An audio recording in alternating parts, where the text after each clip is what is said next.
les grandes voies normales avec lesquelles on circule, ce sont nos maisons, ce sont les plans des hommes.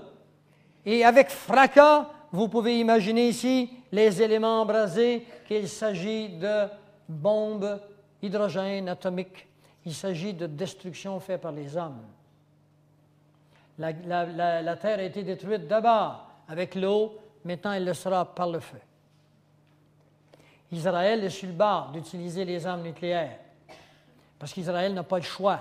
Israël est en train de plus en plus raccourcir, rapetisser l'État d'Israël et la guerre stratégique conventionnelle ne sera bientôt plus possible. Israël sera forcé d'utiliser ses armes nucléaires. Il y a 45 000 missiles russes qui sont prêts à partir. Il y en a 11 000 sur l'Amérique du Nord.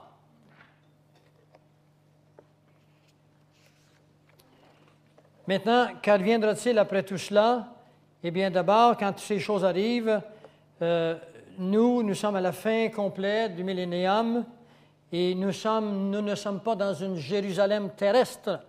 À la fin du millénium, Dieu a bâti cette demeure dont on a parlé au début. Maintenant, elle vient. Elle sera probablement en suspension au-dessus de la terre. Enfin, c'est une hypothèse. Vous pouvez penser ce que vous voudrez, mais elle sera là. C'est une ville qu'on appelle la Nouvelle Jérusalem qui aura 1500 000 de long, 1500 000 de large et 1500 000 de haut. Et les savants, les scientifiques ont compris qu'avec les dimensions qu'elle avait, elle pouvait contenir 60 milliards d'individus. Et chacun de nous pouvons avoir 1000 carrés. Parce qu'il y aura des étages, il y aura des lacs, il y aura tout ce que vous pouvez imaginer. Et c'est là que nous serons pour l'éternité. Plus cet univers que nous sera donné d'explorer. La terre est consumée par le feu et maintenant Dieu rebâtit de nouveaux cieux et une nouvelle terre. Si vous êtes écologiste, il faut protéger notre terre parce qu'il faut qu'elle dure, parce que dans le nouvel âge, on nous dira « la terre, c'est tout ce qu'on possède », dira David Spengler, dira Shirley MacLaine, Alice Bailey. Eh bien non, la terre, ce n'est pas tout ce qu'on possède. Pour le chrétien, tout ce qu'il possède, sa vie est en Jésus-Christ. Et Jésus-Christ a des plans. Alors, car, Isaïe 65, je vais créer de nouveaux cieux et une nouvelle terre.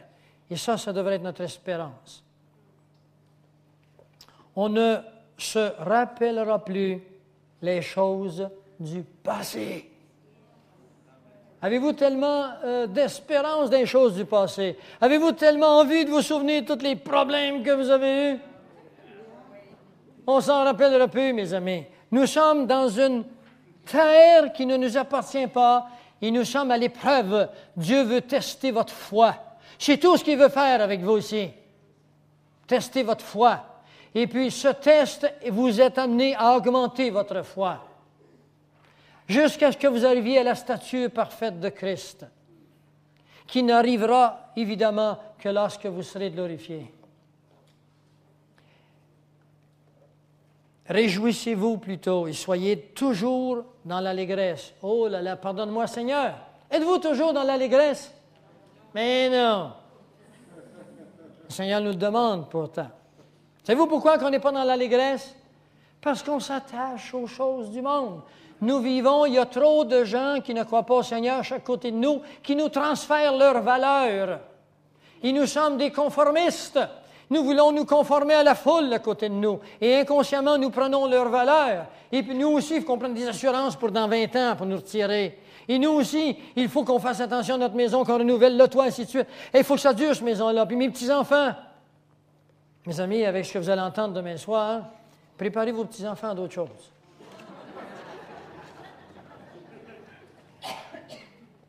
Je vais créer Jérusalem pour l'allégresse et son peuple pour la joie. Voilà ce qui nous attend, l'allégresse et la joie. Je ferai de Jérusalem mon allégresse et de mon peuple ma joie. On n'y entendra plus le bruit des pleurs et le bruit des cris. Terminé, c'est à la porte.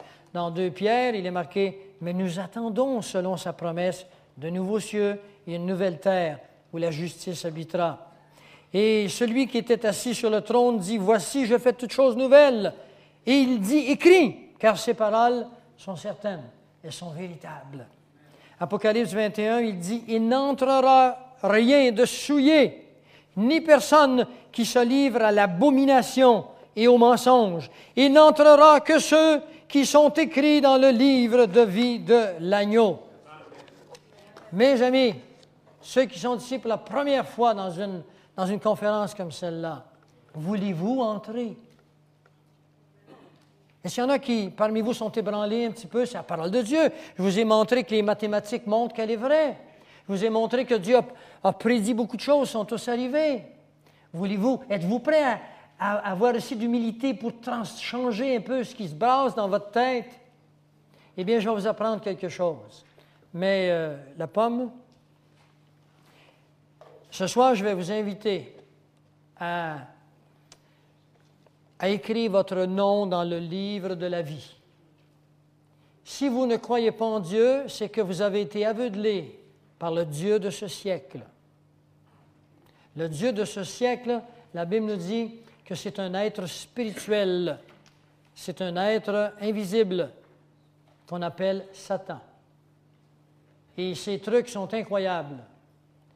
Et demain soir, vous verrez comment Satan veut en terminer avec la planète Terre, dans le gouvernement mondial. Vous savez, la plupart des personnes que j'ai connues qui n'ont pas vraiment compris la parole de Dieu me content toujours la même chose. Tu ne me feras pas croire, moi, avec le nombre d'enfants que j'ai eu. Tu ne me feras pas croire avec la vie de misère que j'ai eue. Si moi, je ne vais pas au ciel, il n'y en a pas un autre qui y va. Moi, j'entends ça depuis que je suis un chrétien biblique. J'aime pas dire un chrétien évangélique. Tout de suite, vous êtes classé dans une église. Je ne suis pas un chrétien autrement qu'évangélique, parce que seul l'Évangile de Jésus-Christ nous parle du chrétien. Mais je suis un chrétien selon la Bible, alors je suis un chrétien biblique. Et je n'ai pas le choix, parce qu'il y a juste ça qui s'est montré fidèle, du commencement jusqu'à la fin. Je voudrais que vous sachiez quelque chose. Quand Adam et Ève ont péché, qu'ils lui ont offert la pomme, dans la pomme, puis faites-vous-en pas, il n'y a rien qui nous dit que c'est une pomme. C'est un fruit, c'est un arbre, une structure. Dans la structure qui a été offerte à Adam et Ève, il y avait une chose très précise, la connaissance du bien et la connaissance du mal. Et peut-être que vous ne vous en rendez pas compte, mais si vous avez chez vous un ordinateur et que vous faites partir votre ordinateur, vous pesez sur un tel piton puis vous appelez « menu ». Et là, l'ordinateur vous donne tous les menus. Et vous pouvez aller dans le menu où vous allez avoir de la pornographie, et vous pouvez aller dans le menu où vous allez avoir de l'enseignement de la parole de Dieu. Ils sont tous dans le même ordinateur. Puis à moins que quelqu'un connaisse le code, il ne saura pas que vous avez tout ça dans votre ordinateur. Est-ce que vous êtes d'accord avec moi? D'accord? L'ordinateur dont je parle, c'est votre cœur. Dans votre cœur, il y a de la pornographie, puis dans votre cœur, il y a la parole de Dieu. Dans votre cœur, il y a la connaissance du bien, puis dans votre cœur, il y a la connaissance du mal. Mais c'est toujours le même ordinateur. Et l'ordinateur est condamné. Peut-être que vous allez opter pour le bien. Mais Mère Teresa, elle, aux yeux des gens, a fait du bien toute sa vie. Adolf Hitler, lui, a choisi le mal. Mais je voudrais que vous sachiez que tous les deux, ils sont tous deux dans le même ordinateur qui est condamné d'avance. Dieu ne nous sauve pas parce qu'on est bon. Dieu ne vous envoie pas en enfer parce que vous êtes méchant. Dieu nous sauve parce que vous avez accepté son plan. Et Dieu vous laisse aller en enfer parce que ce n'est pas lui qui vous envoie en enfer. C'est Satan qui vous ramasse. Et parce que Dieu vous a laissé pour compte, parce que vous n'avez pas voulu de lui. L'enfer existe, ainsi que le ciel existe. Alors, vous avez un choix à faire. Vous allez prendre tout l'ordinateur que vous êtes, dans lequel est contenu le bien et le mal, puis vous allez dire au Seigneur, « Bien, Seigneur, moi, j'y peux rien. Moi, le bien et le mal sont en moi. Puis, j'y peux rien, je suis arrivé au monde pécheur. » Et voilà ce qu'il veut entendre de vous. Acceptez que vous êtes pécheur. Acceptez-vous, mes amis, que vous êtes pécheur? Qu'il y a du mal en vous? Vous n'avez envie de casser la gueule à votre voisin de temps en temps? Acceptez-vous que malgré que peut-être que vous êtes marié puis fidèle à votre mari, que des fois, si c'était possible de sauter à le tuer, vous le feriez? Acceptez-vous que si c'était possible de vivre au crochet des autres, pas trop travailler, ce serait possible? Écoutez, on peut en mettre jusqu'à même matin des fautes, des omissions à la loi de Dieu. Ce n'est pas mon intention. Parce que moi, ici, devant vous, je ne suis pas meilleur que vous. Parce qu'en moi est inclus la connaissance du bien et du mal, puis je suis condamné d'avance. Mais un jour, Dieu est venu, toute la Bible, moins les 3 premiers chapitres, afin que Jésus par le sang qu'il a versé, que vous soyez sauvés. Que vous sauvez tout l'ordinateur. Et lui, maintenant, si vous lui confiez l'ordinateur, il connaît tous les codes, puis il va aller dans tous les codes, puis il va sortir le menu, puis il va tout changer le menu, puis il va vous transformer votre ordinateur. Puis c'est pas vous qui allez le faire. Tout ce qu'il vous demande, c'est d'être assez conscient de votre personnalité pour voir qu'il y a en vous des moments dans votre vie où votre comportement, si vous le laissiez aller, n'a rien à voir avec l'homme ou la femme qu'on pense que vous êtes. Vous êtes des hommes naturels, pareils comme moi. Dieu n'a pas dit qu'il vous changera du jour au lendemain. Il veut vous adopter maintenant. Quand on va à la pêche, on prend le poisson tout de suite. Ensuite, on le nettoie. Le nettoyage, c'est un processus. Mais quand le poisson mord à l'hameçon, c'est instantané. Mordez donc à l'hameçon que Dieu vous tend. Il s'occupe, lui, de vous laver tranquillement, progressivement, sans vous faire trop mal. Alors, je vous invite à ceci. Vous allez baisser vos têtes ce soir. Maintenant que vous avez vu tout ce qui s'en vient, qu'on est au bout. Et si dans vos cœurs, mes amis, vous avez vraiment pris conscience que le péché est en vous, parce qu'il n'y a aucune possibilité d'entrer dans ce royaume, il n'y a rien d'impur. Dieu vient de le dire. Mais il a créé un pont entre vous et le ciel, et ce pont-là, il s'appelle Jésus-Christ. Voulez-vous ce soir donner votre vie à Christ? Toute votre vie, votre volonté, vos émotions, ce que vous avez pensé. Seigneur, baissez vos têtes. Je te demande pardon pour mes pensées personnelles à moi sur la vie et sur toi.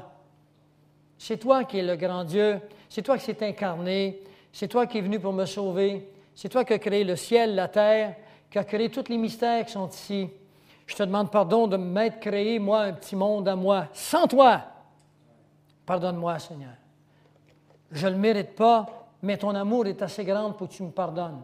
Tu as dit simplement, si tu reconnais que Jésus est mort et ressuscité, qu'il est le Fils de Dieu, eh bien que tu me sauveras. Je reconnais que Jésus est venu sur cette planète Terre, qui est mort. À ma place, il a pris toutes les iniquités sur lui, afin que moi, je sois sauvé, sans les œuvres de la loi, c'est-à-dire sans que moi, je sois responsable de ce salut. Je suis responsable que de m'avouer perdu devant toi. Seigneur, sauve-moi, je te demande pardon. Si dans vos cœurs, vous êtes capable de dire « Pardon, Seigneur », avec certitude, eh bien, sachez une chose, mes amis, vous êtes, dès ce moment, sauvés. Et ça, c'est selon la parole de Dieu. Tourne de bord, Daniel. Je lis les versets suivants et c'est terminé. Le verset en haut nous dit ceci. « Car tous ont péché, sans exception, et ils sont privés de la présence de Dieu, de la renommée de Dieu. Mais vous êtes gratuitement rendus justes face à Dieu par sa grâce, c'est-à-dire par sa bonté, par le moyen de la rédemption qu'il y a en Jésus-Christ. » C'est pas extraordinaire, ça? Mes amis, le salut, c'est gratuit. N'essayez pas de le gagner, votre ciel, vous ne pourrez jamais. C'est gratuit. Deuxièmement, nous ne sommes pas sauvés par ce que nous faisons, car c'est par la grâce que vous êtes sauvés, par le moyen de la foi. Il faut que vous ayez la foi. Et cela ne vient pas de vous. Qu'est-ce qui ne vient pas de vous? La foi? Non, le salut ne vient pas de vous. C'est le don de Dieu. C'est un don, le salut. Et Tite 3.13, 3.5 nous dit, « Il nous a sauvés, non à cause des bonnes choses de justice que nous aurions fait, mais à cause de sa miséricorde, par la régénération du renouvellement en Jésus-Christ. Nous sommes sauvés par son sang. » Romains 5.9 nous dit, « À plus forte raison donc, maintenant que nous sommes justifiés par son sang, serons-nous sauvés par lui de la colère dont je viens de vous parler qui vient sur le monde. Vous pouvez maintenant être sauvé de cette colère et participer à la phase numéro 1 qu'on a parlé, l'enlèvement. Les conséquences de cet acte dans votre cœur, dans vos émotions, dans votre volonté, c'est la vie éternelle. Jean 3,16. Car Dieu a tellement aimé le monde qu'il a donné Jésus, son Fils unique, afin que Jeannette, que André, que Coco, qu'enfin que n'importe qui croit en lui ne périsse point, mais que vous ayez la vie éternelle. C'est-tu pas extraordinaire? Et dans 1 Thessaloniciens, maintenant, on recommence avec ce que je vous ai dit, c'est l'événement qui vous attend. Demain soir, nous allons parler du gouvernement mondial. Et je vais vous démontrer demain soir ce que le gouvernement mondial a déjà mis en place pour les événements qui devraient commencer d'ici un certain nombre de mois. Alors, je vous demande de venir, amenez donc vos voisins, vos amis, afin qu'ils connaissent ces choses. Nous ne sommes pas appelés à l'ignorance, nous sommes appelés à la vérité, à la lumière. Nous sommes appelés à choisir, mais personne ne peut choisir si vraiment on ne lui aura pas présenté des choix. Amen.